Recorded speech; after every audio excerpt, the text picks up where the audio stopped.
Welcome all of you to Stand Together with Heather Cox Richardson. We all got together a year ago on the eve of the inauguration, and it just felt like the right thing to do to bring all of us back together with Heather exactly 1 year later, to take stock, stay informed, and continue to stand together to take action. My name is Katie Paris. I'm the founder of Red Wine and Blue, which is a community of over 650,000 women working together all across the country to stand up to extremism in our own backyards and also across this country. We do have women working together in all 50 states, including as a part of 800 Red, White, and Blue Troubled Nation groups all across the country. I know it's hard to believe that we are a year in to Trump's second term. You're not alone in feeling that way. Polling indicates that the majority of Americans feel both uneasy and frustrated, and only 21% feel satisfied. There are more of us than them. That's why Fox News is trying to dismiss us as organized gangs of wine moms. Now, most of you all know by now that the wine is very much optional, and we are not all moms. But I'll tell you one thing that they got exactly right. It's that we are organized. Are you guys ready for Heather? Let's bring her on. Rockstar historian, all of our favorites, Heather Cox Richardson. How are you hanging in there? And truly, are you ready for this year in review? I'm ready for the year in review. I will say that I think I'm where a lot of people are. I'm tired, and I don't mean sleepy tired. I just mean that stuff comes at us constantly, and I just feel like maybe other people get this. I feel like my brain just keeps having to adjust to yet another story. And there are a number of people who send me stories, and they have different ways of calling my attention to things that they think are really important. And I can't tell you when I get a pair of eyes from somebody, or when I get an expletive from somebody else, I just think, do I really want to look and see what this story is? But of course, you have to do it because this is our moment to bear witness and to react and to rebuild. And so, I think like everybody else, I'm tired, but I'm here for the long haul, and I got muscles now that I didn't have in 2016. So here we go. I mean, and that is what you do. That is how you serve all of us, is by documenting day in and day out what is happening in our country. So there is no one better to do this with than you. So thank you. We're Let's, all bringing our A game, right? And my A game happens to be that I know how to write history. yes, you do. There's not many other things I know. I clean windows really well too. But Thank right you. now, you don't need me for that. So right now, that's what I can do. I wish I was good at replacing furnaces. We both could use that help right now. But That's all right. right, let's dive into what you're really good at, telling history. Okay, we're going to start with the beginning of the term. Let's start with Doge. Okay, so in early 2025, the so-called Department of Government Efficiency began upending the federal workforce. It was quietly disbanded in late 2025 after massive criticism about lack of transparency, not really even saving the country money as they had claimed, and of course, the very public breakup between Donald Trump and Elon Musk.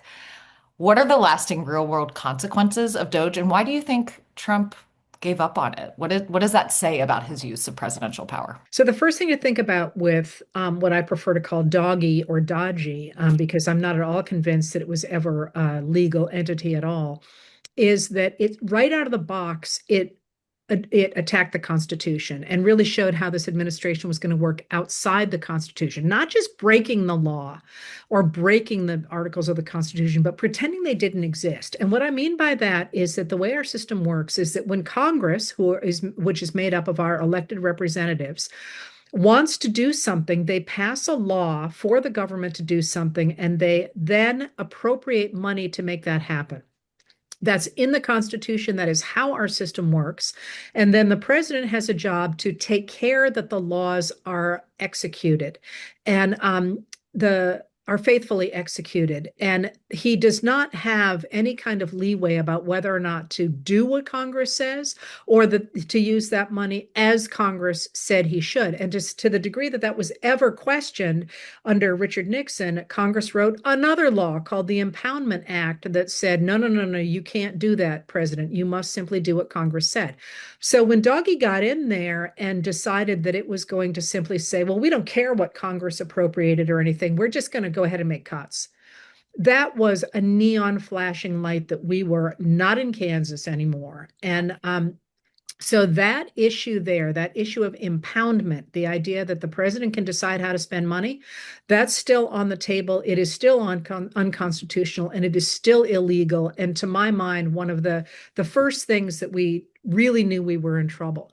But then there were other things that have continued to be important about Doggy. And that the biggie is that while theoretically they were cutting spending, what they were really doing was going through our private information held by the government.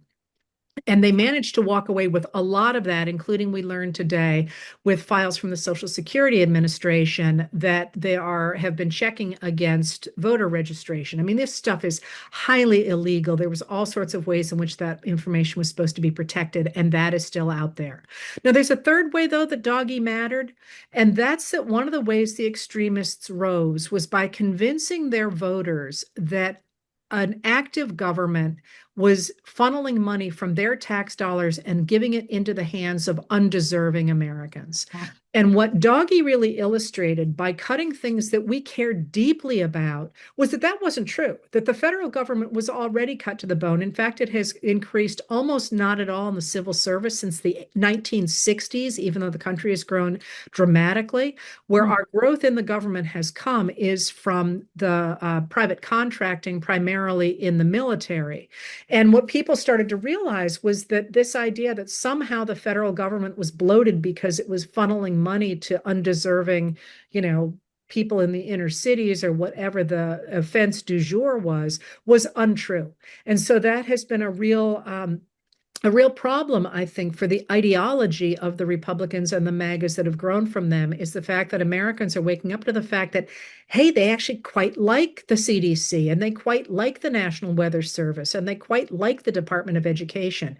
So those three things are really jump out to me about the Department of Government Efficiency. So part of the project here was to scapegoat people and thinking that that's what's really sucking us dry, right? That it's not only the federal government, but people using federal government resources. People are sort of seeing some of the con of that. And to me, I'm going to skip ahead actually to the other question, sort of about economic pain, because that's what this is often about, the scapegoating, right? It's pointing a finger at I'm feeling pain, and so who can I blame for that pain? And so if the lie sort of emerged with Doge, then meanwhile, we had Trump setting himself up as the hero, coming in and taking these dramatic actions, such as with tariffs, that were supposedly going to punish other countries and save us all and make things cheaper for ourselves. And in fact, we have seen the opposite take place. So I guess essentially, if the promise from many of Trump's voters that essentially they were buying into this idea by voting for him, that he thought that he would bring down costs, whether that was going to be by making cuts so that people that don't look like me, were no longer taking from the system, or if it was that he was going to come in here and heroically do things like make other countries pay to bring down prices. But instead, what we're seeing is that prices are up across the board. To what extent do you think all of this and the ongoing economic pain all Americans are feeling could be what's causing cracks in the MAGA coalition? I think it's definitely causing cracks. I'm not sure that's yet what is causing the biggest cracks, but you Yeah. didn't mention healthcare. The what they are calling the One Big Beautiful Bill Act, which did not extend the tax credits for buying healthcare insurance on the Affordable Care Act markets, was a huge thing, not just because it meant that a lot of people were not going to be able to afford their healthcare and would fall off of it, and that would drive premiums up for everybody else. But look around you. I mean, we're losing clinics here and hospitals here in the state of Yeah. Maine. Ironically, the people that are worst hit by things like that are people in Republican districts, Republican counties, Yep. especially. So they're hurting themselves primarily. So that's definitely part of it. I will say with the tariffs and the fights over tariffs, the insecurity that's caused in our economy, and the way that's slowed growth and slowed job creation, all of those are real issues and people are feeling them. One of the things I think we are downplaying and ought to be doing a lot more with is the extraordinary corruption of this administration. It is off the freaking charts. And when you're sitting there hearing from the Secretary of the Department of Agriculture that you should be able to live on $15 a day, when Trump has put, like billions and billions and billions into his pocket, I just feel like that's not a recipe for a stable country, a stable economy, or a stable family life. And that's something that I feel like we should be talking about a lot more than we are. And the examples are abundant. I mean, now we're seeing that with oil, the money out of Venezuela too, going Crazy. into an account that Trump controls. I mean, In Qatar. Yeah, yeah, it didn't go through the US Treasury. It's sitting yeah, over there in Qatar. right. So whether it's gilded in gold ballrooms or, yes, in accounts in Qatar, it feels like there are certainly ample examples. Whether it's to the $15 a day we're expected to, we're having massive childcare cuts in addition to healthcare premiums skyrocketing. That is something that all of us can be talking to the people that we know about, and this is just everyday, like basic contrasts that don't make sense to anyone. So, Heather, once again, bringing the receipts on helping us have these better conversations out there to share good information. Okay, I want to talk about public education. As you know, we here at Red, Wine, and Blue and in Trouble Nation groups across the country have been working to fight book bans, attacks on teachers, librarians. Then, and that was, even before this, before Trump's second term began. In March of 2025, he signed an executive order to close the Department of Education. Can we just talk for a second about why attacking public education is so central to authoritarian movements and what's at stake for democracy itself when public education is weakened? I always like to remind people that education and the idea of public education is a profoundly human drive and one that is deeply embedded in the whole concept of democracy. So if you think about the way the world works, and if you think about the period before the what we know of as the Enlightenment, the way that rulers managed a society was simply telling them that because of religion or because of their nationality or because of families, there were certain ways the world should work, and they were supposed to shut up and do what they were told. And one of the things that the Enlightenment does is that it says, now, wait just a minute here. Human beings have brains, and there is a series of sort of natural laws that they could discover if they have access to good information, if they have access to education. And the people who really learned most from that in that era were the people who wrote the Declaration of Independence and who framed the concept of this nation. And what they argued, not for everybody at the time, of course, but what they argued ideologically was that the way that you could create a society in which everybody had access to vote and to agree to live under a certain set of rules was by making sure people were educated and had accurate information. And that might sometimes go in a way a politician wanted, or it might go in a way it didn't want. But beginning in the period after World War II, that concept of public education, and by the way, let me throw out here, many people don't think about this, but if you've ever read Laura Ingalls Wilder, do people still read the Little House books? Okay, so remember, Laura Ingalls Wilder spent her teenage years in South Dakota. Now, South Dakota, when many people think about it in the late 19th century, they don't really think about education.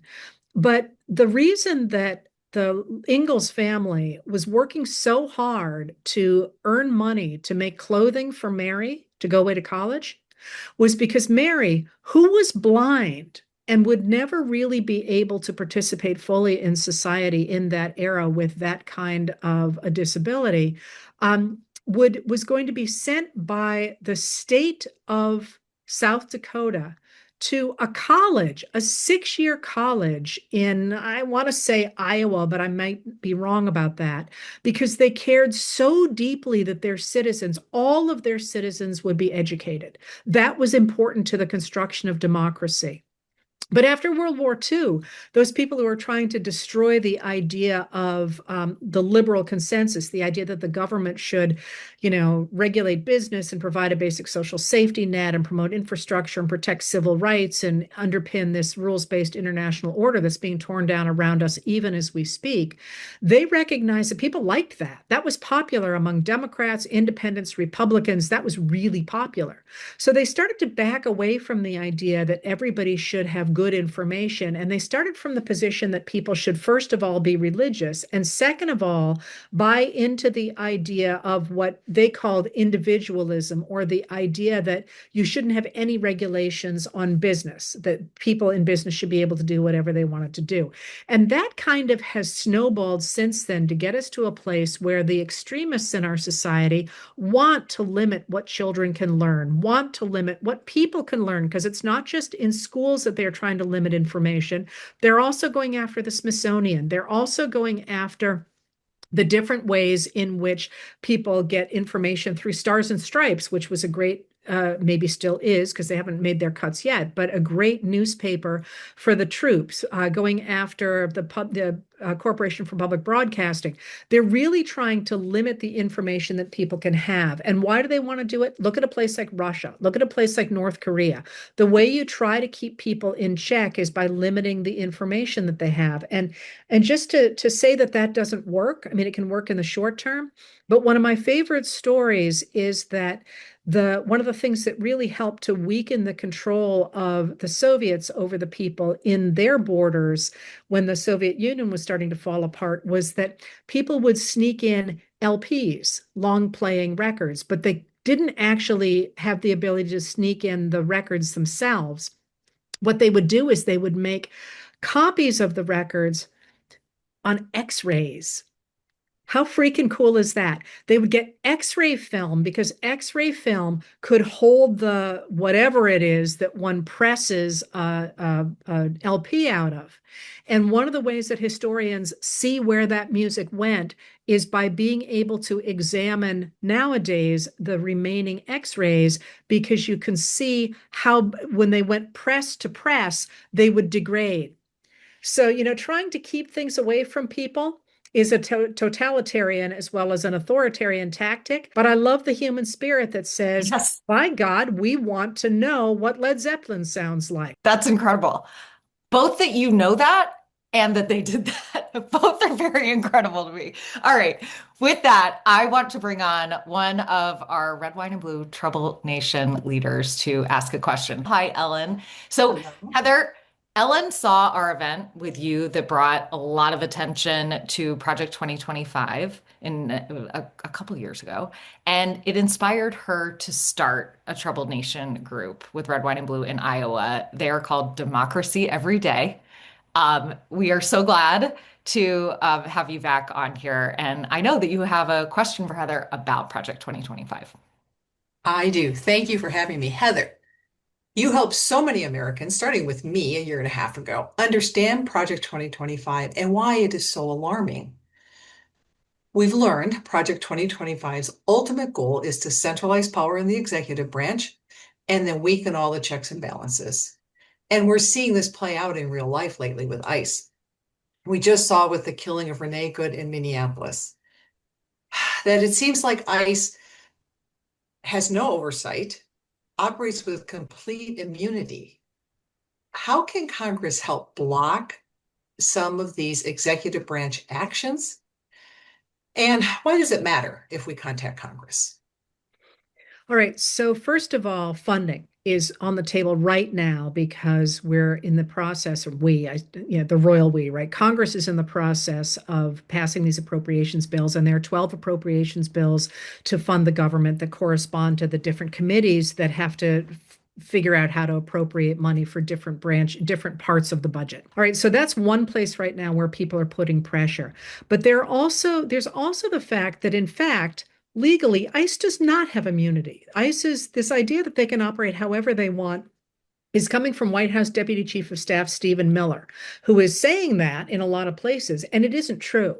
So that idea that Stephen Miller is the one putting that out there, I think points to the fact that Miller is not elected. He is not popular. And that's another place to put pressure on our electeds to say, how come these guys, not just Stephen Miller, but also Russell Vought at the Office of Management and Budget, who is the one implementing Project 2025 and who was also a key author of it, how come they have so much power and you guys aren't reining that in?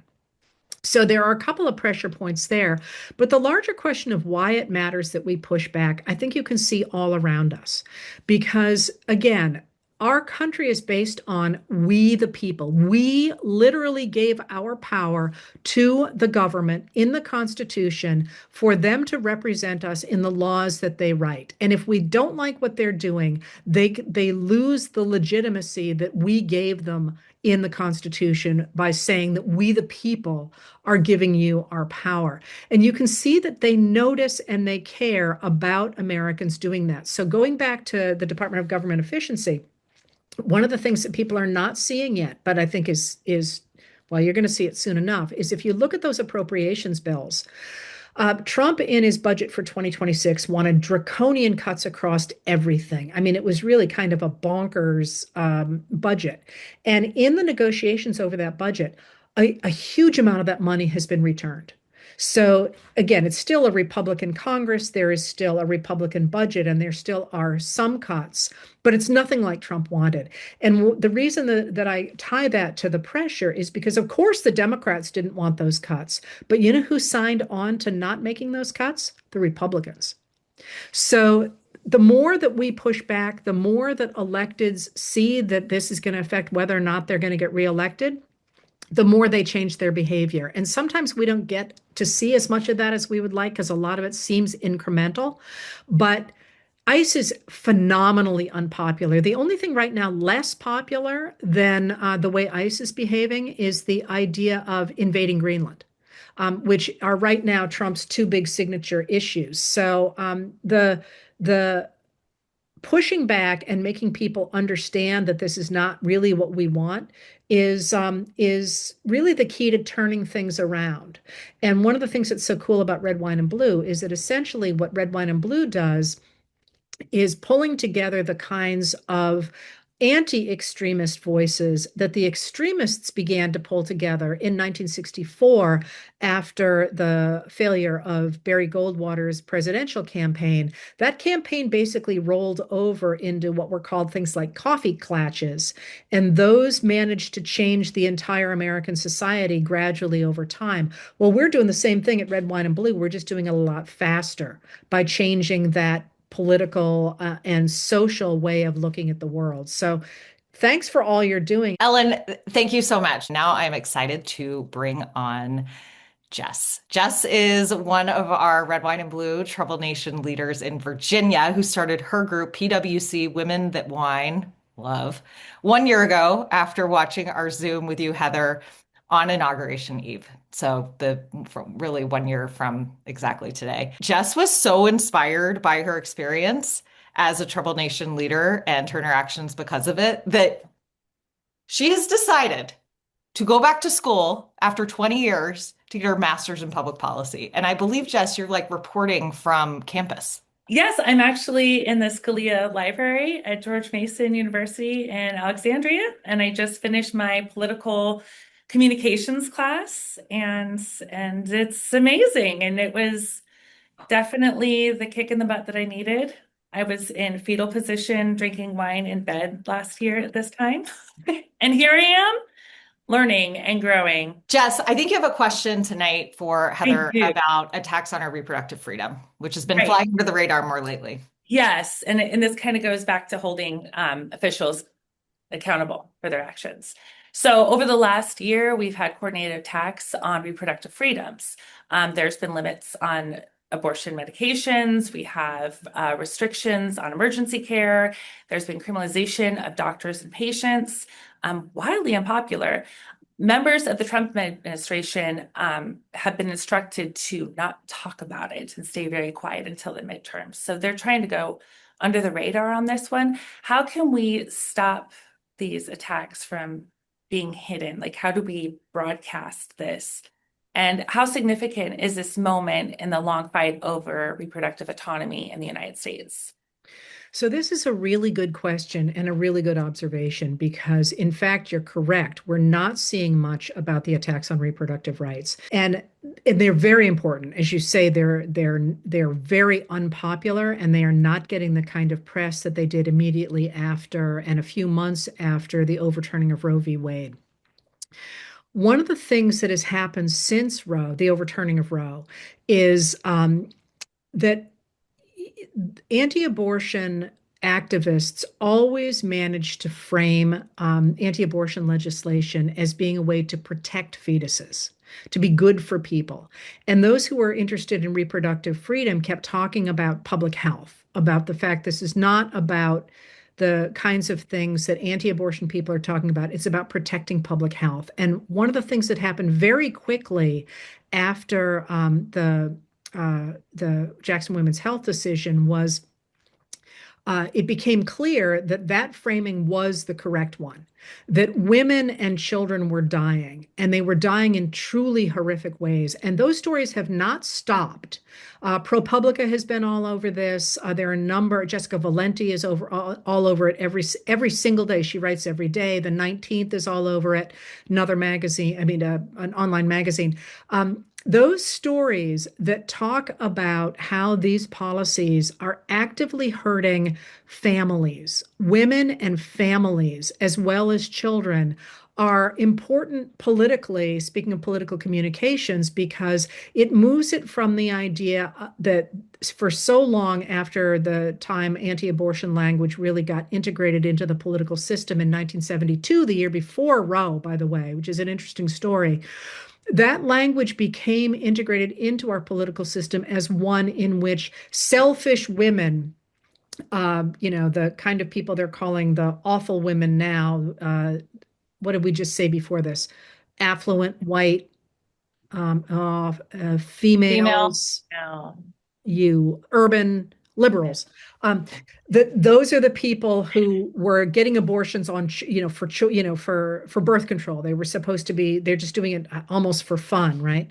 But that idea that in fact reproductive health care is health care, and it's important to the whole community because if you lose a mother to sepsis, for example, after a miscarriage, or is somebody who's unable to get an abortion she needs because of preeclampsia, or all the things that can happen. What you're doing then is you're including the entire political community, especially the men. Because if that woman dies, she's leaving behind those children and making him, putting him in charge of a family that is now motherless. And you're taking away from the family the right to make choices about it. That is, for all this idea that it empowers men to have anti-abortion legislation, in fact, what it really does is it takes away from men the ability to participate with their wives in decisions about their families.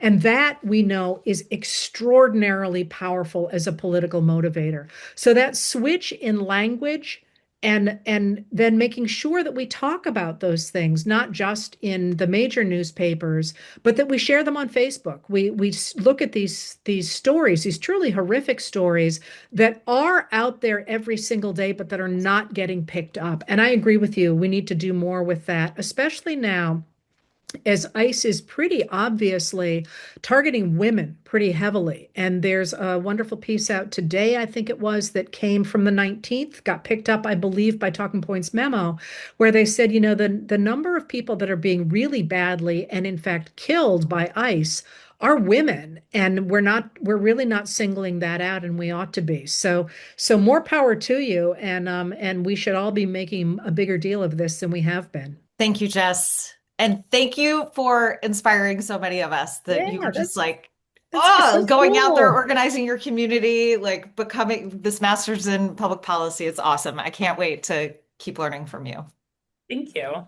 It's awesome. Thanks, Jess. Great. Okay. All right. So I want to circle back and bring on another one of our Red, White, and Blue Trouble Nation leaders.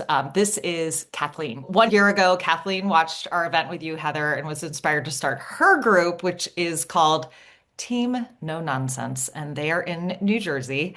Kathleen, it's so It's so good to have you back. And I understand that your group, and one of the things I love about Red, White, and Blue's Troubled Nation is that we really have our leaders based on knowing what's going on the ground where they live, but also the passions of the community members that they're working with and that, of their neighbors to drive the focus of their group.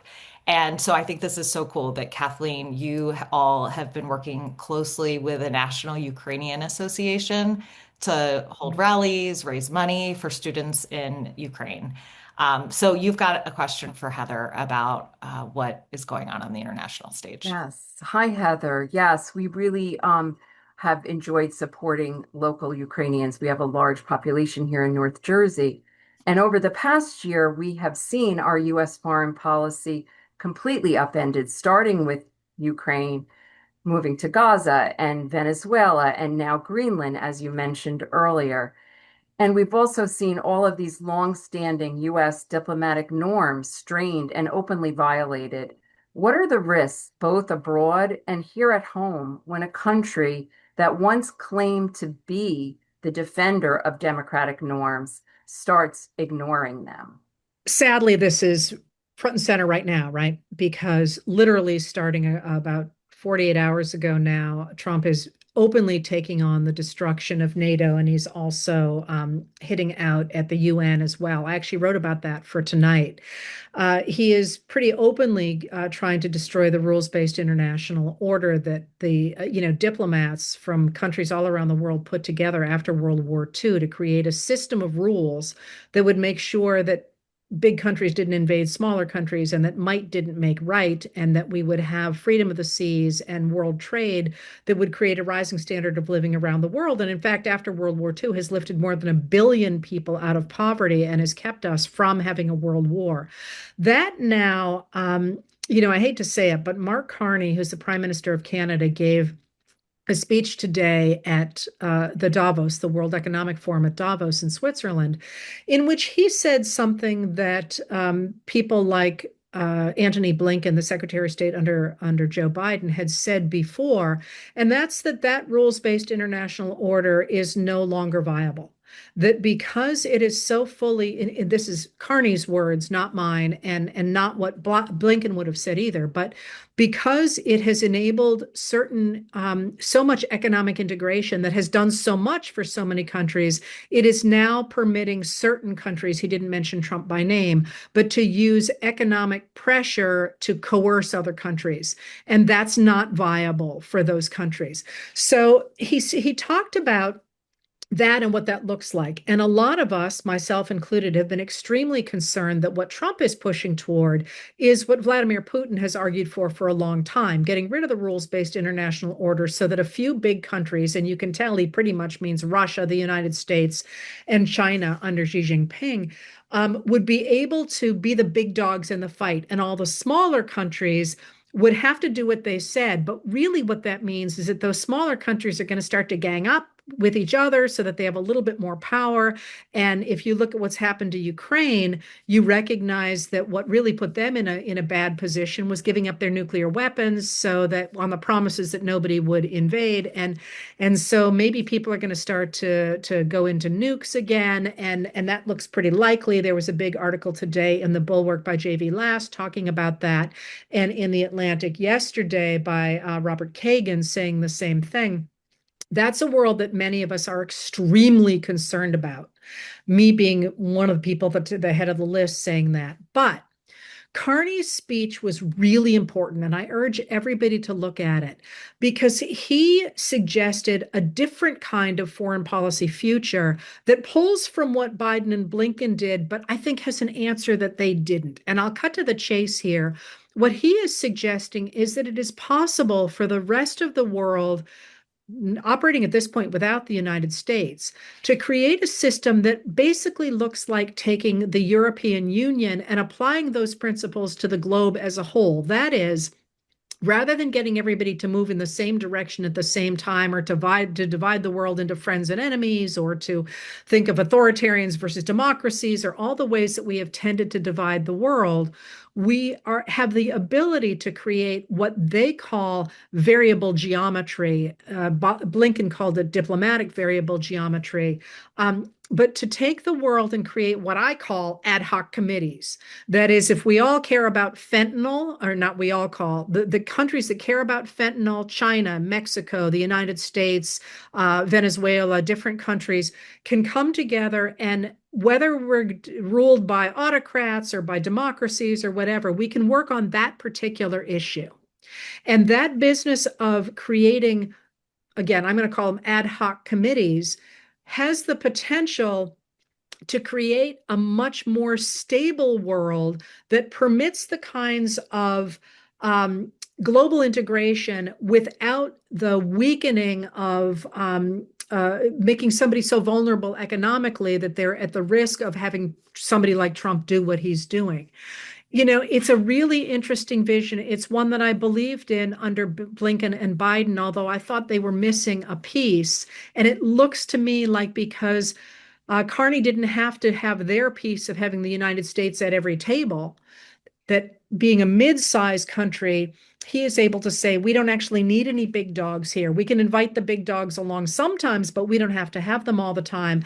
That actually gives us a vision of the future that looks weirdly a lot like James Madison's Federalist Number 10, when he said, you don't have to worry in a democracy, a huge democracy, about one group becoming the big dog because they'll all split into factions. Well, we know that that is no longer true on the national level because the world has become so integrated. Carney seems to be suggesting, and of course he doesn't reference Federalist Number 10, that we could do that at an international level. And let me tell you, as you know, hope in this has been thin on the ground as we're watching a man with squirrels in his brain trying to tear apart things that geniuses built over generations.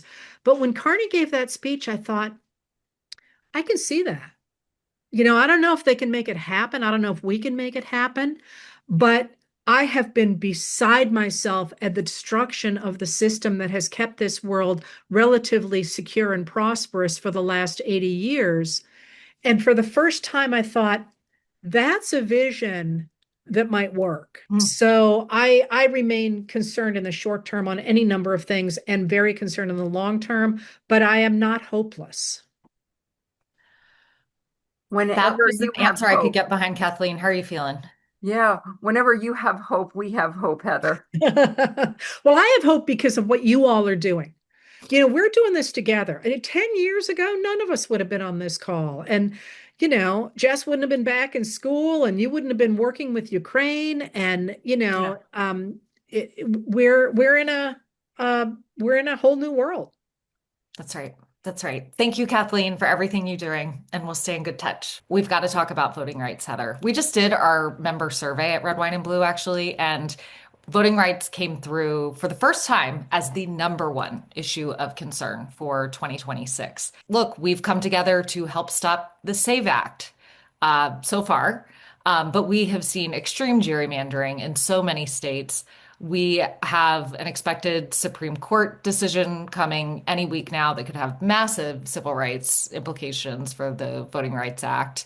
Um, what do you think we should anticipate this year? What are you most worried about? How do you think we prepare? I'm worried about voting rights like everybody else. It is my top issue as well, always has been.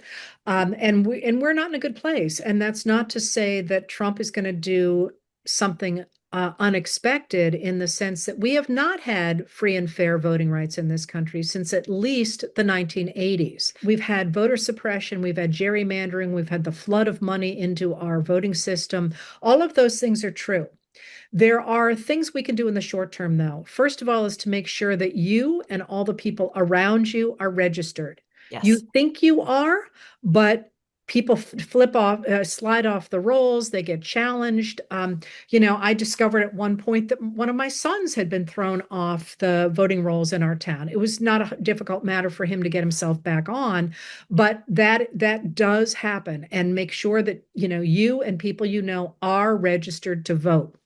Now, in addition to that, this is an issue really to keep up pressure at the state level, especially, also at the national level, but at the state level where so many voting rules are being written. And here in Maine, which is where I am, we managed to turn back an attempt to stop mail-in ballots, which in Maine, because we have such an older population, would have affected about 40% of the ballots.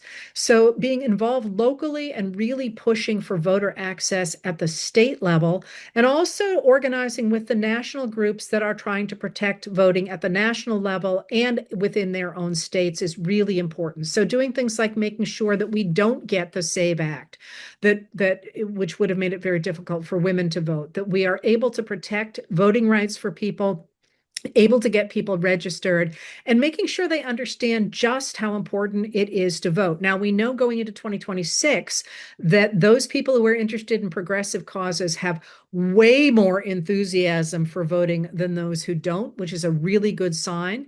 But there is going to be a real concerted effort to make sure that they don't make it to the polls. So now is the time to get organized on that front and to make sure people are registered.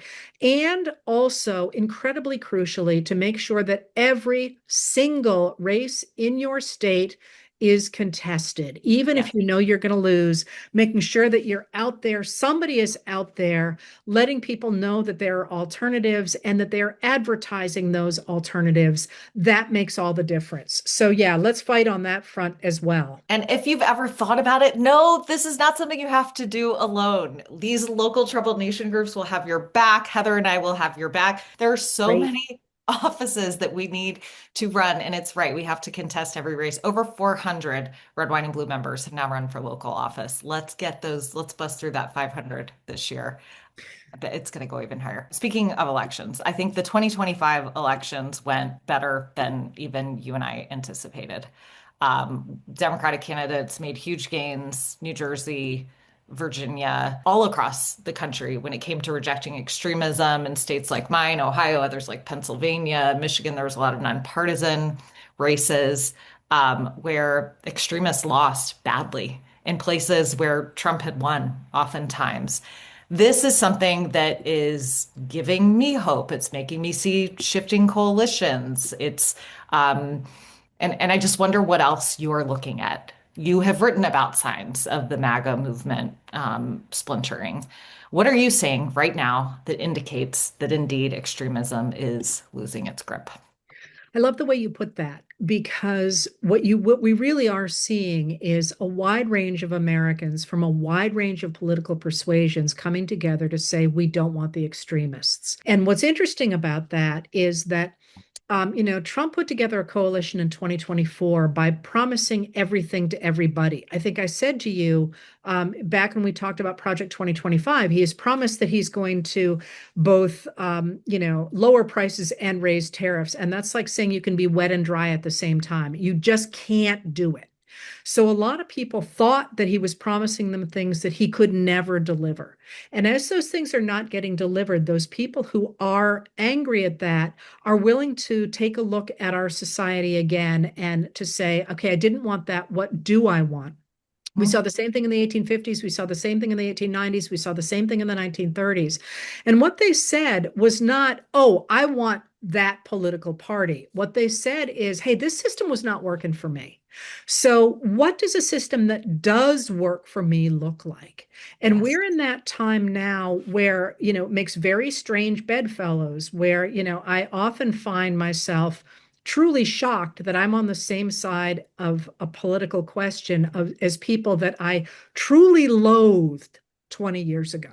I mean, I just, I feel like I'm back in the 1850s, because people who were on opposite sides came together because they recognized that their real enemy were people who were trying to destroy their democracy.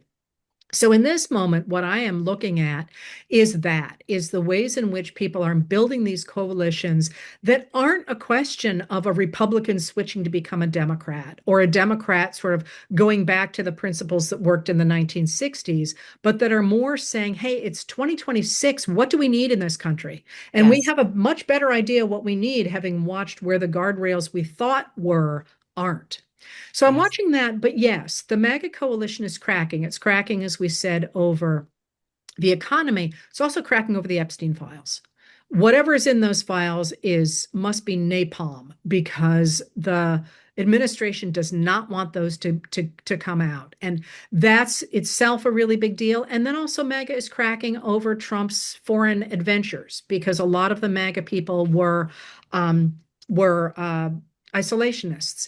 And one of the people that I watch as a bellwether, and that's not at all to suggest a political coalition with her, but Marjorie Taylor Greene, the former representative from Georgia, seems to me to be trying to find a political foothold outside the MAGA movement. And that's a really interesting bellwether. And a bellwether is, the sheep that's out in front of everybody else wearing the bell, because she's clearly walking away from MAGA as it exists in order to pick up MAGA in a future incarnation. And she appears to think that it's got to soften itself in an awful lot of ways, which suggests she anyway thinks it's going to move back toward the center.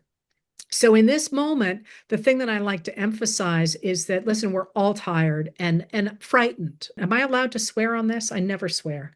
Of course, Heather. The shit that is happening is bonkers. All right, there, I said it. But for all that, we have been through times when the shit was bonkers before. And when that happened, if people understood that they had to recreate American democracy in new ways to take on the new problems the nation was facing, westward expansion, industrialization, international activities, nuclear weapons. In those moments, and in the present, of course, the internet and the concentration of wealth around the world, in those moments, we have always been able to come back to the principles that we have a right to be treated equally before the law. We have a right to have a say in our government. We have a right to have equal access to resources, including education and healthcare. When we come back to those principles and recognize that we just have to figure out a way to make them happen in these new conditions, we build a better society. And that's worth thinking about and working toward in the present, because for all that we got to stop what's happening, we also got to build the future.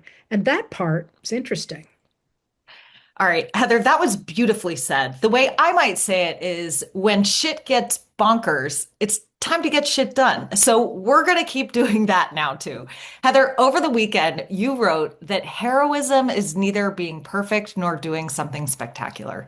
In fact, it's just the opposite. It's regular, flawed human beings choosing to put others before themselves, even at great cost, even if no one will ever know, even as they realize the walls might be closing in around them. We are seeing so many people in Minneapolis doing that right now. We are seeing each of the women who came on and asked questions of you tonight doing that right now. No matter where any of us are, we can all find ways of serving our communities and our neighbors in our own ways. Red, Wine, and Blue's Troubled Nation was built just for that. So can you just say a word of goodbye and saying why that is so important? I love the idea of everybody just doing whatever they can do, whatever that looks like. And look at what the people who came here tonight talked about, the difference that they made. That we can all do. But the reason that Red, Wine, and Blue is so important is not just because you get shit done and because women really do know how to make things happen, and the men and the people who support them, of course, as well. Those things are all important. But one of the things that people like me hear a lot is, I'm just one person. What can I possibly do? And my friend Rebecca Solnit always says, find someone else. Then you're two people. And then if you each find someone else, you're four people. And pretty soon you got enough people that you're a movement. And that's one of the things that finding your squad enables you to do, is to have those people around you. So it's not just you anymore when you go to a school board meeting, or when you show up to collect food, or when you try and change the way your state works. That's what Trouble Nation does. And I love being part of it. I love having you guys out there, and I love welcoming other people to be part of it, because this really is how you change society and ultimately how we build a better world. Amen to all of that. Thank you, Heather, so much for having walking us me. through what the last year has been and why we're going to continue to keep fighting back.